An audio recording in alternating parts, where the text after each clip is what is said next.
Hey Blaine, how's it going? Hey Elliot, what's Hey, up? everybody. There's Gwen. Hey, Hey everybody. Boy, this case is a weird one. One I of the apologize. It's not the one on the ad because it got switched because of some issues. But Yeah, we are instead going to do the Fisher case from 1800s, mid 1800s in Australia. They were in Australia from UK, and as we know, um, Australia is where a lot of criminals from UK were shipped over. mhm. Now, Mr. Fisher, it wasn't a violent crime. He was not. He was not. Um, he was a bit of a crook. Okay, he wasn't. He ended up being a successful farmer and educated. He was respected locally. He was He rough around the edges. Yes, he was receiving stolen goods. So it's not a violent crime. He was just trying to get ahead and he got booted and then he said, "Okay, I'm not going to do that again." So he went there and started a new life. And but he chose his friends poorly. Let's just say it that way. Again, that was one of his problems before. It didn't change. Oh my God. Elliot, you want to kick us off? Yeah, so I had to do some research on this case. This is one that I was not familiar with, but it is very interesting. And you guys will know that it actually has a lot of similarities to like one of the first ever ghost stories that are documented in human history. It's called The Haunted House in Athens, and this one has a lot of similarities, and we can go over it towards the end of the episode here. But I do find that part very fascinating. So, like you said, Lee, he was born in London, England. I did read that he had been convicted of passing forged notes, or in Canada, what we would call that is being in possession of like counterfeit money. And so, like you said, they shipped him off to Australia after he was convicted of that. And he did his time there in Australia, got out on a version of parole there, and got permission to buy land. I think they called it a ticket of leave when I was doing my research. That's what they called it. And bought some farmland there, and everything was pretty good for him starting his new life. And then he got himself into another little bit of legal trouble in Australia. From what I read, he had pulled a knife on somebody during an argument, and was due to be sentenced for that. And so he was worried about losing his land and his possessions while he was in jail. So his neighbor, like you said, who he had befriended, George Worrell, he ended up giving him power of attorney over his property while he was in jail. He did his time for that and got out again. And then on June 17th, which I found ironic because it's June 17th, it's my dad's birthday. Uh, Oh, that's when Fisher went missing. And it was September 17th, which is my birthday, um, when they found his body. So I thought that was really interesting that my dad's birthday was when he went missing, and September 17th was my birthday when they found his body. wow. Yeah, that was kind of weird, weird coincidence. Um, yeah, and it was really interesting. I saw that they had hired some Aboriginals to do some tracking in the woods. Oh, And it was interesting because in the reports, when you read it, it says that they found fat from a white man. And the first thing I was thinking was it's got to be tissue from your body. And sure enough, I was reading the Skeptical Inquirer that investigated this case. And sure enough, that's what it was. It must have been a piece of flesh with a bit of fat on it, but the indigenous people there in Australia were able to tell that it was human fat. So I thought that was really interesting as that well. is cool. Yeah. That is insane. Well, let me show everyone really quick. slide. Get back to that. Okay, so this is one of the earliest and best documented cases in the world where a ghost directly leads to the discovery of a murder victim and the conviction of the killer. And what most people know is the headline, but what follows are the details that usually get left out. And they do matter. That's what Elliot was just saying. And that's a spoiler alert. Okay. All right.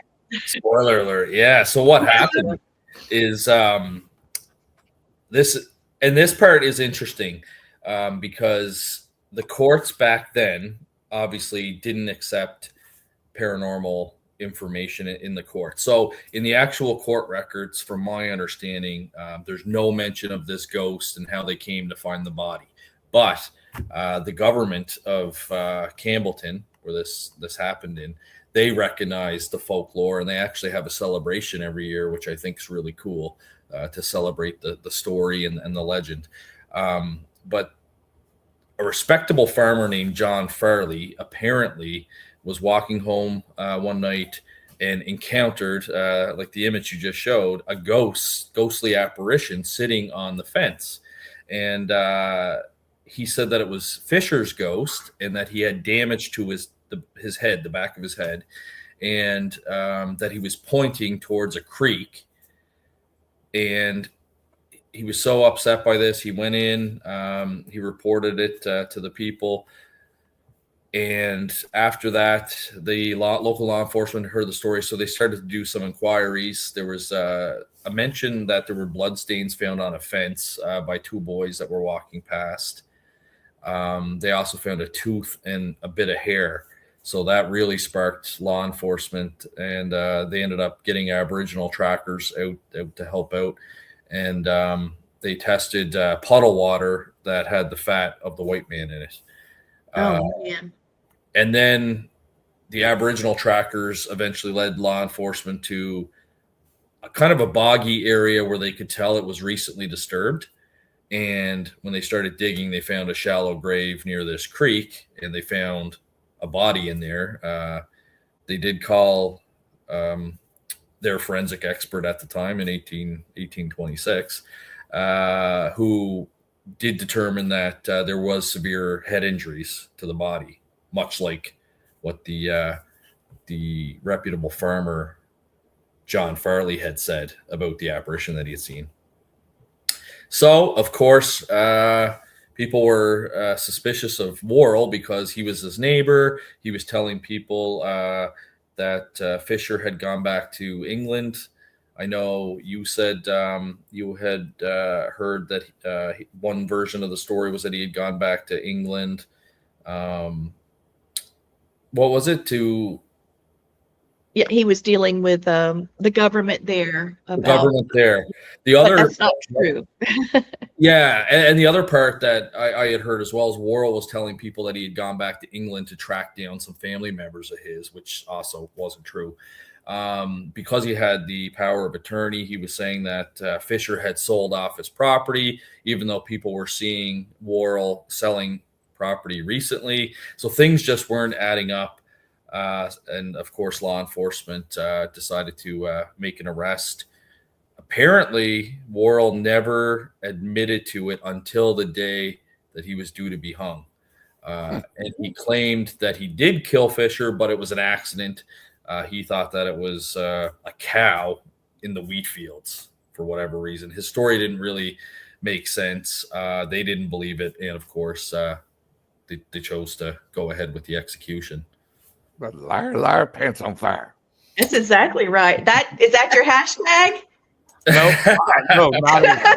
Not even. I do like that one. That's a good one. Yeah. Liar, liar. No, I find that really interesting because, like you said, it is an actual case where it's documented. They are real people. Unfortunately, we don't have that evidence in court documents or anything like that. But there's also the reason behind it, because evidence like that wasn't admitted in court. And even today, we're still struggling with that. Actually, my wife, Sarah, and I just are drafting an abstract right now for a call out for papers on a book over in the UK. It's called Supernatural Law. and it's Cool. talking all about that, about different parts of the law and how the paranormal comes to affect it. For example, like in real estate law, there's some states in the US where if you've had a death in the house or your house is allegedly haunted, when you go to sell it, you actually have to put that in there. And you have to, It's that way here. so it's there. Okay. Yeah. So Nova Yeah, Scotia and- doesn't have that here in Canada, but I heard we're looking at getting it. So you're starting to see States still have the for sale sign, and it has to have under the bottom haunted house. Yes, it does. wow. And, See, and also, that's real crazy. estate. I love to. If I ever won the Canadian lottery, I'd be down there snatching up those places. yes. There's real estate agents that have, they've called me and said that they're taking classes on how to sell and how to deal with haunted houses.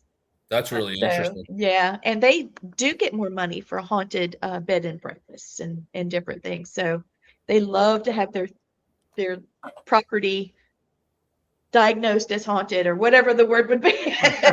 Well, you know what? It's funny. It's funny you mentioned that, Lee, because I was on Facebook one morning. I usually pop on quickly during my morning coffee and catch up on everything. And I saw that there was a house for sale in Halifax, 6767 Bears Road. And the person actually, it looked like it went to foreclosure for not paying property taxes. And the person that had possession of it, that was auctioning it off, had mentioned that the home was haunted. And it's funny because back in I want to say 2001, we had heard stories about it being haunted as well. And they call it the house where the devil danced on the hill, because the house is kind of on a little bit of a hill. Yeah. So I think the starting bid was like basically what the cost of the property tax arrearment was. So it was like $9,000. And Sarah came downstairs and she was having her coffee, and I was talking to her about it. I'm like, hey, Sarah, what do you think about this business idea? We could have a haunted Airbnb and all this stuff. But no, it's funny. We talked back and forth about it, and it's kind of by sight unseen. So you're not allowed to go in. You're not allowed to inspect it. So basically, oh Lord, yeah, like you could end up buying a teardown. And of course, it's in a prime spot, downtown Halifax, right on one of the major roads. So you're probably going to have a developer snap that up. I'd imagine they'll be willing to bid a lot more than what I could afford, unless I win that lotto tonight. But it's a big business. Airbnb, haunted Airbnbs now. It's a big business. Well, we've got a lot of people watching. Thank you, everybody. Thank you, Christina and Christy and Marla and so many more. I see we've got people watching all over the place in Wisconsin and North Carolina and South Carolina. Nice Australia. to be on Australia. Might even have someone from Amherst, Nova Scotia there. A friend of mine was telling me he was going to tune in tonight. So, oh, is that That's Johnny? awesome. Thank you. Oh, we welcome you all. Yes. Now, I have to say, if we're going to let me just go down a rabbit hole real quick. I'll come right back, I swear. But there's some really famous hauntings in Halifax, and I wish I could have spent more time there. Gosh, there's the one that hits my head the fastest, is the Five Fishermen. oh yeah. I'd say that's probably the most popular haunted spot in Halifax, the Five Fishermen. So anyone listening that's not familiar with it, it's a restaurant. Peter's watching. That's awesome. Hey, Peter. Yeah, it's called the Five Fishermen Restaurant. It's very good, very expensive. But it used to be Snow's funeral home back in the day. So it's housed bodies from the Halifax explosion, which happened when the ammunition ship caught fire and exploded and did mass devastation to downtown Halifax. They house bodies from that there, and they also house bodies from the Titanic there. A lot of staff have reported multiple different things happening, such as silverware being misplaced and plates falling down and smashing on their own. I spoke with one gentleman that said he was upstairs in the office. The place was closed. He was walking towards the administration office, and he heard a sound of metal hit the floor behind him. When he turned around, there was like an old-fashioned skeleton key that materialized out of nowhere. And then the bathroom, a lot of men report when they try and go use the men's bathroom, there's like a force that kind of keeps them from going into the washroom there. So Oh no, they don't yeah. need to do that. If I'm on my way to the bathroom, leave me alone. Yeah, no, it's got lots of ghost stories. It's a woman's spirit. Don't want them in the damn bathroom. Probably, yeah. It was really it's really a great spot though. If you're in town, even just if you go for dinner there, I mean, you're not going to be disappointed. But it's very well known. I've got my bifocals on, so I'll read this for everybody. Johnny Mariner says, how close are you to the lake that people are finding feet still in their shoes? What the hell? Opposite side of the country, yeah. So we were having out in Vancouver, British Columbia. There were a lot of shoes washing up on shore. I believe there were some that showed up in Washington State too. Nothing suspicious at first when it was happening. They thought maybe there was a serial killer out there. But I believe they were able to link a lot of those to like people that had drowned. And what they were saying is eventually when the body starts to decompose, the shoe almost acts like a flotation device. So when it detaches, when the bones detach, then the foot stays within the shoe and then it kind of floats to the surface and then eventually gets washed ashore. Because initially when we were getting all these reports of these feet showing up, people thought it was either a serial killer or organized crime. My mind would have gone there. Yep. Yeah, exactly. Okay, so I went down a rabbit hole. I apologize. Back to it, guys. Let's talk about Mr. Freddie, poor guy. So he got in trouble. He got in a fight, pulled a knife, needed to go square off because, he's just got a little ticket saying, okay, you can go buy property. He was about to have a mess of himself. So a crook trusts another crook, and the crook ripped the other one off. And so what happens, but why are you selling off all my stuff? Why are you, I made you a power of attorney, but I didn't give it to you. And so that's where the oopsie happened, right? That's where he got whacked and got killed and thrown in the water. Wow. Yeah, that's a horrible way to go.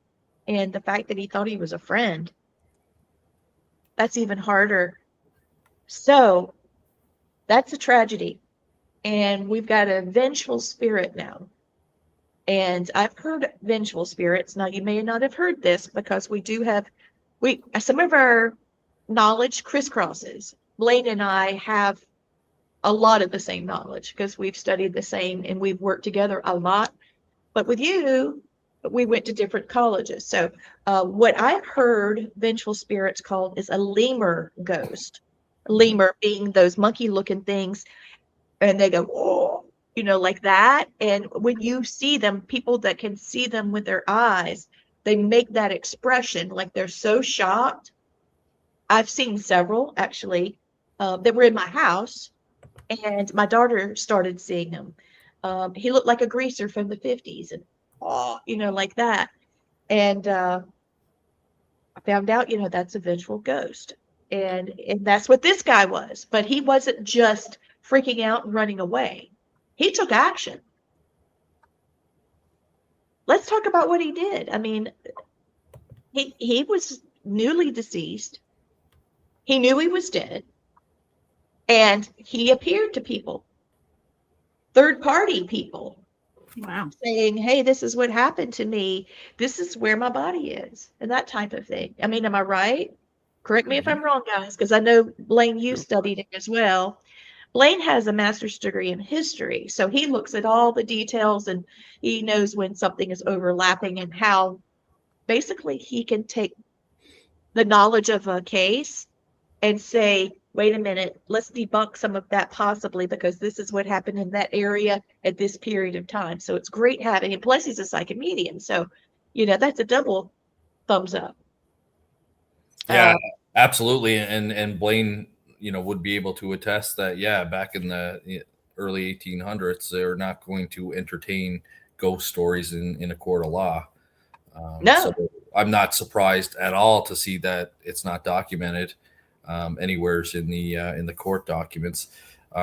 We also have seen that in other cases, newer cases here in Nova Scotia. Our second big poltergeist case, besides the Esther Cox case up in Amherst, would have to be the Mary Ellen McDonald fire spook of Caledonia Mills case that happened in 1912. And even 1912, when you go to the Nova Scotia government's website and look for death and birth certificates of Mary Ellen McDonald, you can't find the Mary Ellen McDonald that was at the spook farm. So it was common back then that records got lost or misplaced. You'll see a lot of the ones that are scanned in, like it's handwritten into a journal. So it's very easy, if you've got your records room and a leak happened or, something like that, you're going to lose those types of documents. So unfortunately, a lot of those older cases aren't very well documented from a paranormal standpoint. But the one good thing about this case is that we know they were real people. There was a real trial. It's just trying to link that paranormal aspect to it. It's hard to find that evidence besides the one witness, because really in this case, it's a one witness person to the paranormal part, which would have been a well-respected farmer, John Farley, that witnessed it. And he did come in afterwards to the hotel and explain to people, what happened in an agitated state. To me, that lends credibility to him as well, that he came in and reported it, and then he was kind of disheveled after seeing this. It was interesting, though. I'm not a big fan of the Skeptical Inquirer. I think they do a good job.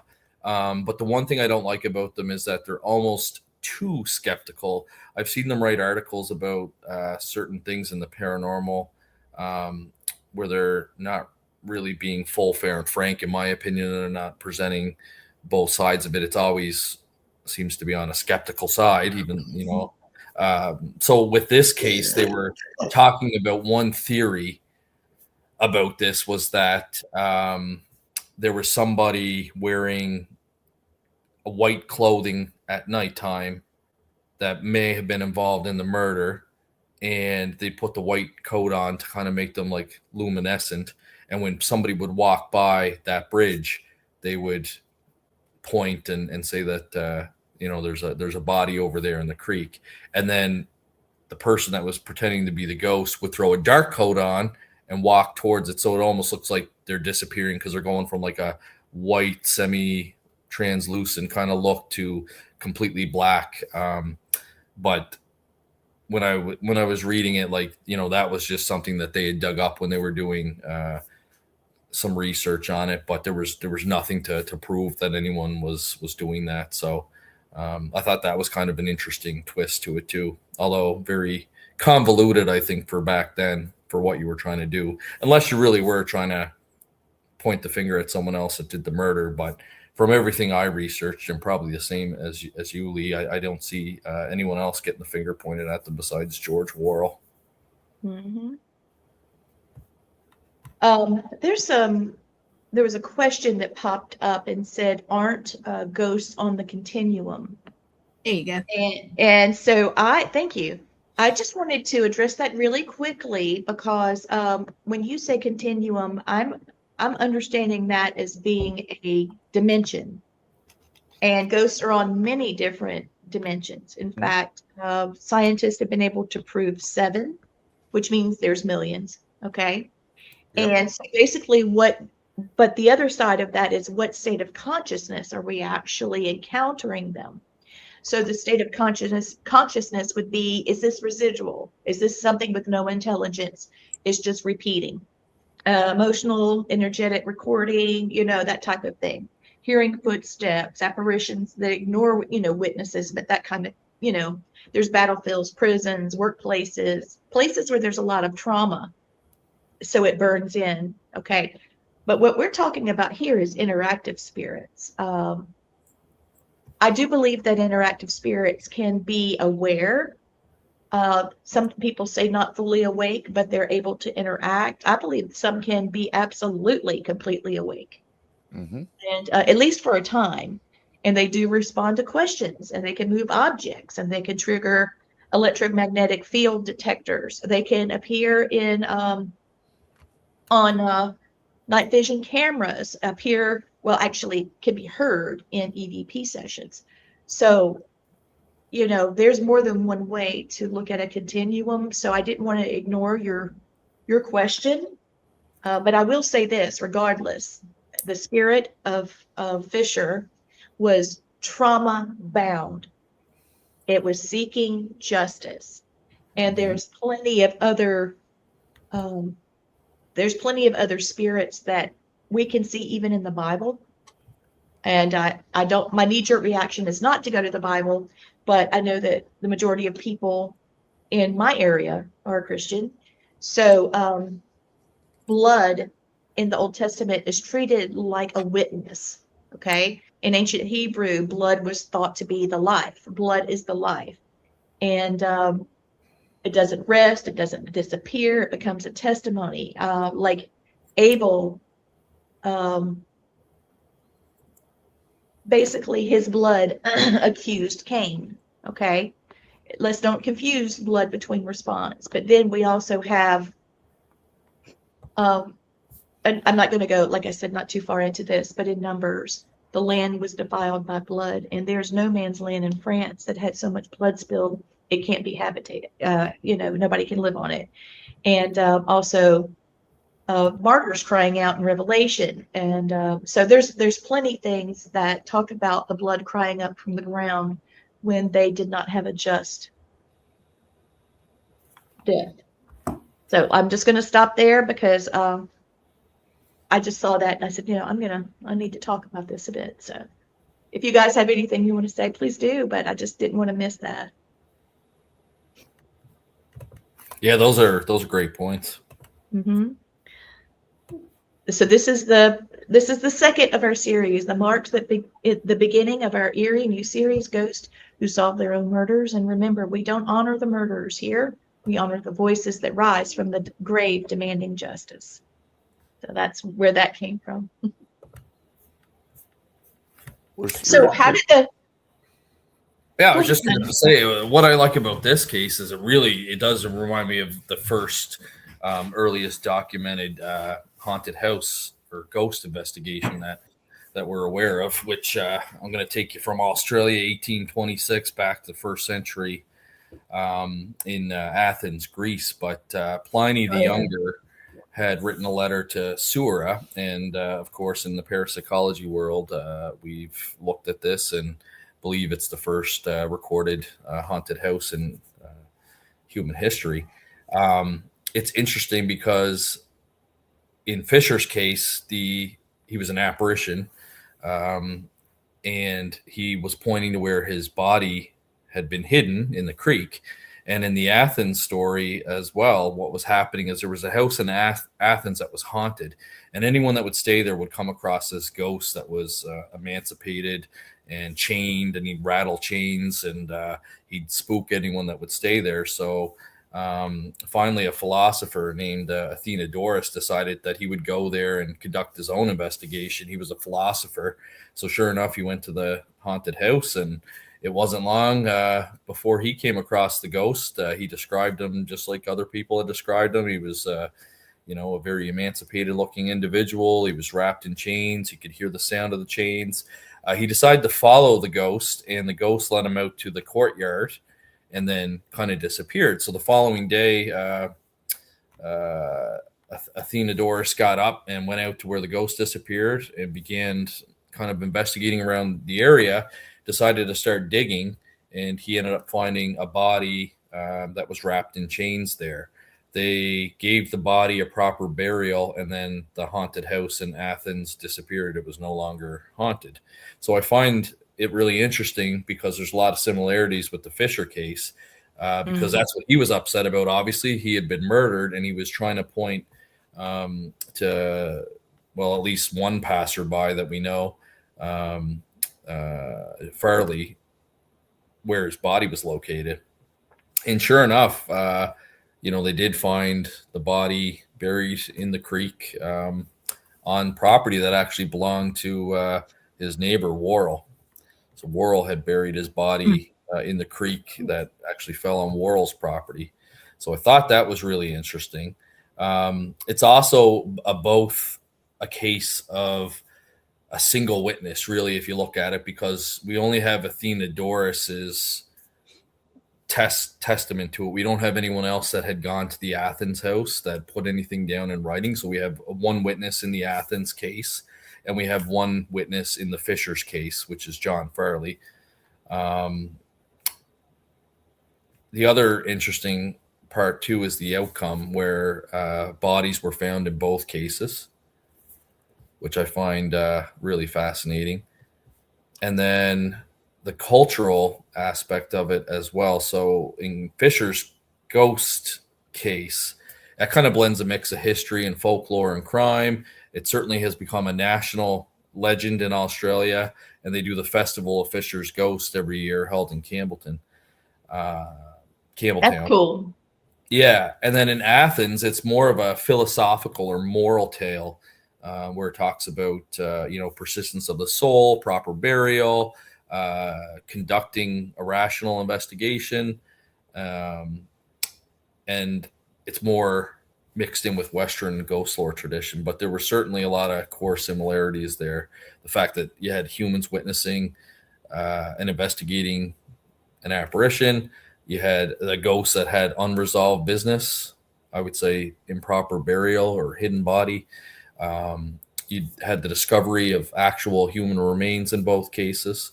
So I find it, very, very interesting that this case, separated by 1,700 years, but very, very similar circumstances. Space and time. Now, Blaine, you were going to say something, and I know your voice is, got to be strong. So I'm not going to say. It doesn't matter.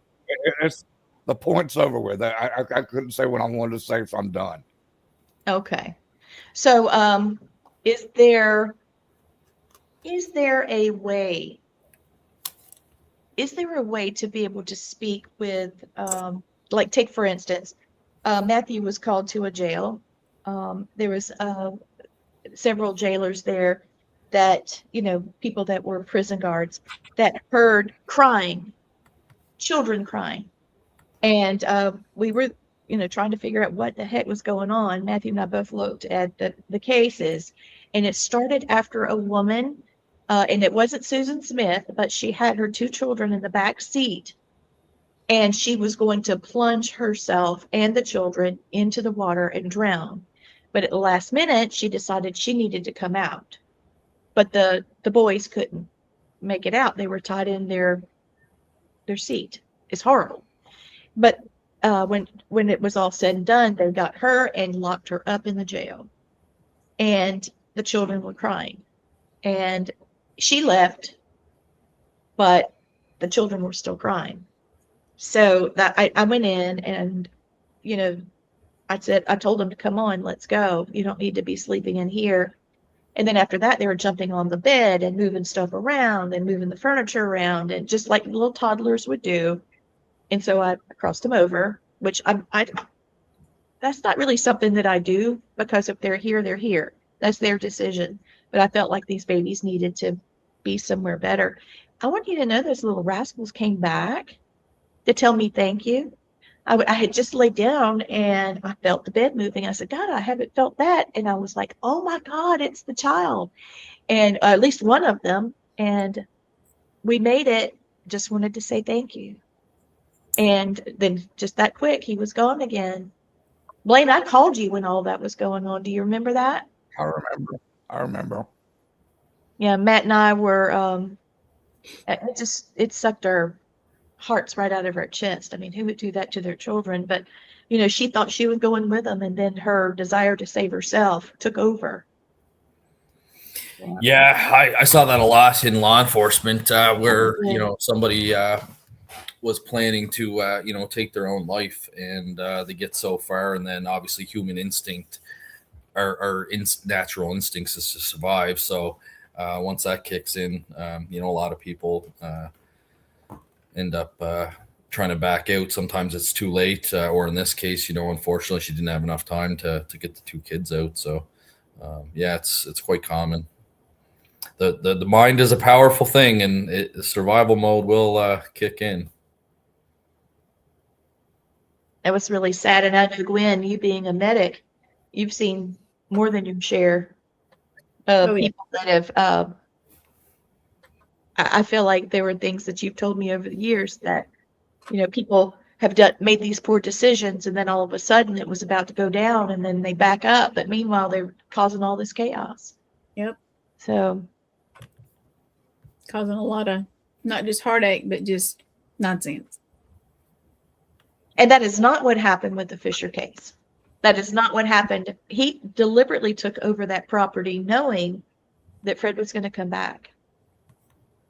And when he came, well, do you think that he thought he was going back to jail? Do you think that he thought maybe Probably. Worrell thought that hey, this guy's going back to jail. I'm the power of attorney. This is all mine. I bet he was really surprised to find out he made it back. And then Yeah, I heat of the bet. moment, he killed him. I don't know. I've just been trying to break down the type of hauntings we're looking at here. Yeah, and he didn't really give like a good confession, really. Like I said, he had mentioned that on the day that he was due to be hung, he admitted that he killed him, but said he mistook him. But like you said, they found him in possession of some of Fisher's property, a watch, I think you said. And then certainly he was selling off different things that belonged to Fisher when, Fisher was at a jail and no one could find him, and he was allegedly in England. So there was a lot of shady stuff going on behalf of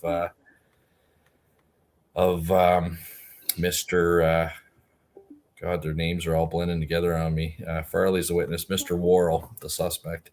And I thought it was really interesting, though, that they used the Aboriginal trackers because I think we underestimate a lot of the skill sets that our Aboriginal and First Nations people have. I did a course with the Ryan Education Center called Paraanthropology, which is like a paranormal anthropology type course. And it was really interesting. Got to study different like tribes and things like that around the world. So I chose to kind of dig into my local Indigenous group down here called the Mi'kmaq, or they used to be called the Micmac Indians, but now it's the Mi'kmaq. And I thought it was really interesting. They actually had like a shaman that would tell the tribe where to go to hunt animals, like where they thought the animals were. He was like your medicine doctor. So if you were ill, you can come see him and he'd fix you up, some natural herbs and things like that. And it was really interesting. They actually did some kind of meditation and spiritual kind of like a spirit possession type work. It was very interesting. Oh, yeah. A lot of stuff in parapsychology that the First Nations were actually doing, before Europeans had come over to North America. So I thought it was really interesting that they used them to kind of track down the crime scene and ended up finding physical forensic evidence and then finding the body. So I think that was a really cool part of the Fisher case. That is very cool. Yeah. Blaine and I did some work on working towards someone's spiritual deficits in order to help them heal. And that they had gotten very sick because of something spiritually that was wrong. And their physical ailments were relative to either something emotional, an affliction, or something spiritual. And I found that extremely fascinating, and how a shaman could treat one area of the soul, and then all of a sudden you would become, you wouldn't be sick anymore. So. Yeah, very interesting. And I saw an interesting question come up there about time jumping. I think. Linda. Yeah. Well, it's interesting you mentioned that, Linda. My medium and Blaine and Lee, you guys can chime in on this because I'm not a medium, but in my organization we do have a medium, Jody Russell. She's clairvoyant, which means she can see. She's clairaudient, which means she can hear. And she's really good at psychometry, which is when she can pick up an item and recall its history and tell you the story about it. So one night she messaged me and she said, geez, she's like, I had a weird experience last night. She said, I had a little boy like peering into my bedroom from around the corner. And, you know, I got up and talked to him and said, like, you know, what do you want? And he was kind of just there and saying hi and checking things out. And she said, well, it's late at night and, you know, come back in the day. And this is kind of like my boundary that I have. And then it was funny because my sister called me and said that they had an experience as well. And it's funny because my sister's married to Jody's brother and they're twins. They're fraternal twins. Oh, And so that same night, Jeremy had a similar incident. So he was asleep and he saw a little boy peering at him from the doorway and he thought it was his son. So he's like, Nolan, just come into bed. What are you doing? And he said the little boy just kind of turned around, disappeared. So Jeremy got up saying I better check on him. And when he got up, he found that Nolan was sound asleep in his bed. So it wasn't him. And he described the same type of pajamas that Jody had seen the little boy in. So then fast forward about 2 months later, we're on our way to the Ottawa House Museum. And this little boy appears in Jody's car. And he's all excited. And he says, you're on the way to my house. And she was kind of thinking like, what's he mean? And then he kind of disappeared. And then she got to Ottawa House Museum. And then she saw him in Ottawa House Museum. And so she had described to me, she's like, this is really what hit it home for me, is that the spirits or our human consciousness, once we leave our physical body, we're not really constrained by time like we are here on the physical realm. So the little boy already knew 2 months in the future that Jody was going to come visit him at his house. wow. What she was able to. Elliot, you want to hear something cool? Yeah. While you were saying that, there was a voice of a little boy that just came over audio. On our, Yeah? Yes. It happens all the time in the show. And the little boy said, he's talking about me. He's talking about me. He said it twice. Ah, very cool. This little boy is quite active. Apparently, the historians at the Ottawa House Museum kind of like based on Jody's description kind of said that there was a little boy that had passed away from either consumption or pneumonia, whatever was going around at that time. And oh, that's cool. Christina is a psychic medium on our network, and she said she heard the same thing. Well, I'll have Elliot, to re-listen to her show to see if I heard it, but yeah, go back. It might be a clear audience thing, and I couldn't hear it. But no, what's funny is I was about to ask you. I said, "Do you have a child in your house?" Because I know Lee doesn't, I don't, and I don't know you that well, so I don't know if you've got small kids or grandkids or something there. I do. I have a 5-year-old, but she's downstairs with my wife. No, that was a little boy's voice. So yeah. Well, that could have been him. Oh, no problem, Linda. Yeah, but I thought it was really interesting because time really is like a human concept that we've created. So it kind of makes sense that the spirit realm doesn't abide by that. Well, interestingly, last time I saw Blaine, it was myself, my husband, and Blaine, and we were all talking about the newest dimension that scientists have uncovered, and it runs backwards. The scientists were going to shine light into this particular dimension. They had an apparatus that was opening the dimension. And when they were about to shine the ray of light into it, light came out. And they hadn't shined it in yet. And so then they shone it in, and nothing happened. But then a little later, it came back out when they were about to shine it in. And so after testing that I didn't understand, they were able to determine that it runs backwards. So I thought, well, that would appear as if it was time jumping, but it was just running parallel, but it was, the opposite. I just thought that was interesting. Also, Linda Judd is saying that seeing the ghost in spirit with her eyes is rare for her and more likely to feel them. Yeah, she's a very powerful empath. Linda took one of my classes, and I was really impressed. So Linda's probably clairsentient then, which would be she could feel. She could probably see, but she's blocked it. Yeah, that's what she said, that she had blocked it years ago and she's trying to tap back into it. So I know that's Linda's story to tell, but yeah, I was really impressed with her because she could really step into a nurturing role with people, and also she's great with feeling what other people are feeling. It's not like I know where you're coming from. No, she can literally feel what someone's saying. So a lot of words aren't really needed. And I found that to be really endearing. Well, this has been an interesting show. I really feel like this has been super interesting because we're talking about ghosts that are oh, you got more people from now. We got folks from Alabama, Blaine. Thank you, Diane. Right That's where on. Blaine's from. Is that where Um, you live now, Blaine, or is that where you're from? No, I live here now. I was born here, went in the military, left for a long time, and then I retired back here at home. Not by choice. I wanted another base, and they sent me back to my hometown. Oh yeah, yeah. I wanted to retire down at the beach at Fort Walton at one of the bases there. And no, what they did, they sent me back to Alabama. So this is where I retired from. Well, at So least it's everybody- warm in Alabama.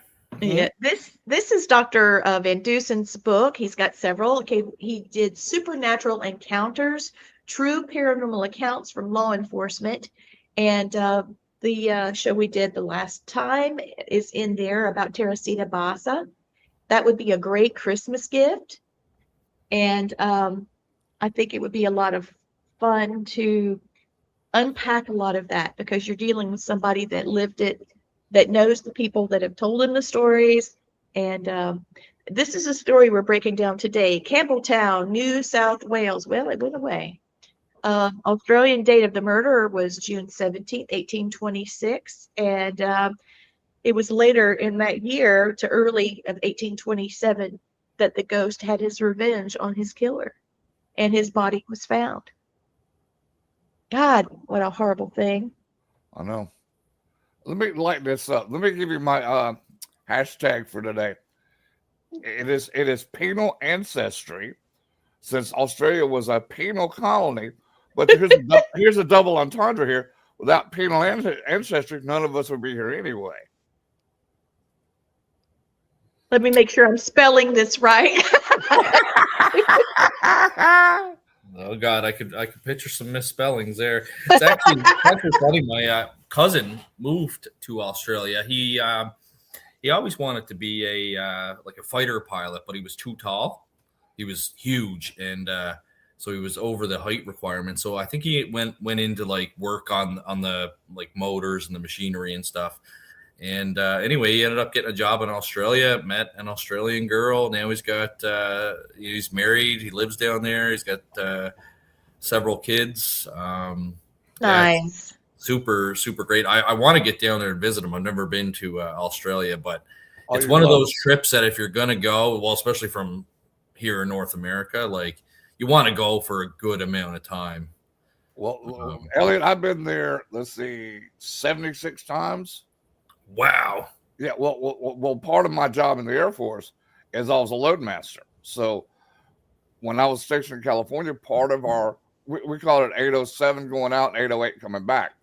Well, you'd hit a few places like on the West Coast, and then you'd hit Alaska, then Hawaii, Guam, New Zealand, Australia, Korea, Philippines, and Japan.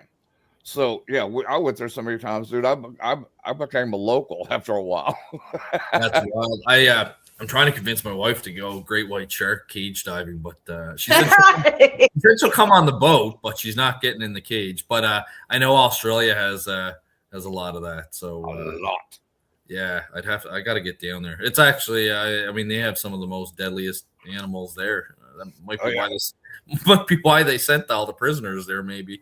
Yeah, you know what's funny though? Even though you're Canadian, they're still gonna call you a Yank because you're from this hemisphere. Yeah, I could see that. They Yeah, don't call you Canadian. No, you're a Yank. yeah, Oh, I could see that. And me being from the South, that sort of bugged me. I'm like, no, I'm not a Yank. No, I've never lived up north. Well, I have, but I ain't from up north. So. I'm That's curious. What does the Southern accent sound like to a Canadian? It's like similar to like your accent. Like Okay. I could tell like when we first met, I could tell you were from like down south. Um, I drove once. Well, I didn't drive. I was 16, but my parents took us to Disney World and we drove down. So we drove like all through like New York, New Jersey, both Virginias, both Carolinas, down to Florida. And yeah, the further south we got, I noticed the accent was getting thicker, the southern accent. And then I also noticed that once you got into definitely the Carolinas, I can't remember if Virginia had it or not, but at meals, there was a lot of cornbread. Yes. And it's funny, my wife likes cornbread. I'm not a big fan on it, but for me, it's like a texture thing. It's the grittiness of the cornbread. But my wife loves it. And I remember people looking at the Nova Scotia license plates that far down south, and they had like no idea where Nova Scotia was. Hell, they were foreign, man. Especially in some of the little hillbilly redneck towns that are, half inbred. They're probably thinking, "Oh Lord, we're getting invaded." Yeah, I'd love to go to Louisiana because it's got such a haunted history. So I think I would absolutely love it there. You would love it. The food is so good. The people are so cool. Oh yeah, I love like spicy Cajun food. So yeah, and seafood. If you ever go, just holler at me, dude, because my mom's from New Orleans, and I've lived in New Orleans. So let me know, and I'll tell you the places to eat, not to eat at. Oh, awesome! Yeah, I'd love to go there, but I bet the accents down there are really thick. The best way I can describe it, it is like a Boston Southern accent mixed together. Oh, that's awesome. It's funny. It's funny going to different spots because when we were in New York, we were at a restaurant. My wife overheard like two local New Yorkers talking, and she's like, "Oh my God, listen to the accent on it!" Like it was that typical New York accent, right? Yeah. And then Boston too. We were at a bar one time, and she could hear a guy talking, and he had that thick Boston accent. So it's always cool. Boston. It's always cool to go. Never said it's ours ever. Yeah, not too far from the car. There it is. Yeah, no, I love it. Apparently, I have an East Coast accent. So no, you got a Canadian dude because when you said that, a boot, that's Canadian does. All we think of is I think of like South Park with Terrence and Phillip, a boot. or Doug. Let's see, Doug and McKenzie brothers talking about a boot and what's the other word that they used a lot? Hosers. Oh, hosers, yeah. Hey, hosers. Yeah. Oh, that's funny. Yeah, no, it's really interesting to go to different spots, and I always, of course, being interested in the paranormal, always look up like the local history, like paranormal history in the communities and stuff. So, well, that's what's funny though. You ever go to Louisiana? You can be within 5 minutes of each other and have 5 different accents. Yeah. Well, in August, we're going to New Orleans. Yes, we are. Ooh. Come go with. If you go like to New Orleans part or East New Orleans, we call them the Yats because everything's like, where you at? It's not where are you at? It's where you at? I'm over yonder. Over yonder. I'm over yonder. Where the hell is you? Oh, that's I didn't show the pictures. Oh gosh, I'm sorry. Hold on, Blaine. From the 50s. Oh yeah. So so this that bridge you see there, it was one of the sides. We're not sure. I mean, the sign saying Fisher's Ghost Creek is to the left there. See it right here on the left over there. That is the railing that the witness saw the apparition of Fisher appear. So that's where the ghost on the post was. Ghost on the post. Yep. Okay, and then here's this one. Isn't that the house? Yeah, so that's the that's just another angle of the. You can see the creek in the back there. Yeah, so just another angle of where the ghost was seen. I don't think I showed this one either, and you'll like it. Frederick George James Fisher was buried in St. Peter's Cemetery by Reverend Thomas Reddall on October 27, 1826. There's a strong tradition passed down by cemetery workers that this is the place. Yeah, because I heard when he was buried, they did not use like a headstone. Oh. Oh. His brother buried him but there was no headstone. I don't know if he couldn't afford it or what the reason was, but yeah, there was no headstone erected. So for the next, I know we're running out of time. I wanted to show those real quick to make sure that we covered the things we wanted to cover. So our next case is Pauline Picard. She's French, and bless her little heart, she disappeared. Okay, and her spirit led the police to her body and the arrest of her killer. And she is a little doll, just a little doll. Let me get some quick pictures and we'll review these again next week. Just a sweet little thing. Oh, it makes me sick. It just makes me sick. This reminds me of those children I was just talking about, right? I wish I could have gotten hold of their mother. I know she may have had a mental break or something, but I hate it for her, but she'd have had a whole lot more than a mental break. She'd have had a neck break if I could have got my hands around her neck. It'd be like, It's they got to cut a true, bitch. Leave Yeah, like, I it's- got to cut a bitch. Yes. She was going to be in the Slapaho tribe. No shit. So I'm not going to go into too much. Okay, I will send it to you guys so that we'll have it. But here are the pictures. This little child. This goes to show you don't have to have an age, to have these kinds of feelings. Okay, this child was murdered, and I'm moving quick. My fingers are moving quick. I promise. Where did she go? I said it. I was doing. There she is down there. She's so young. And this case happened in 1922 in France. A child's apparition lead police to her body and the arrest of her killer. And here she is. Oh, Sweet wow. little thing. And so that's the area she lived in. So very rural. And that's what the police uncovered. Okay. So, guys, pass the word that this is going to be a really fascinating case again.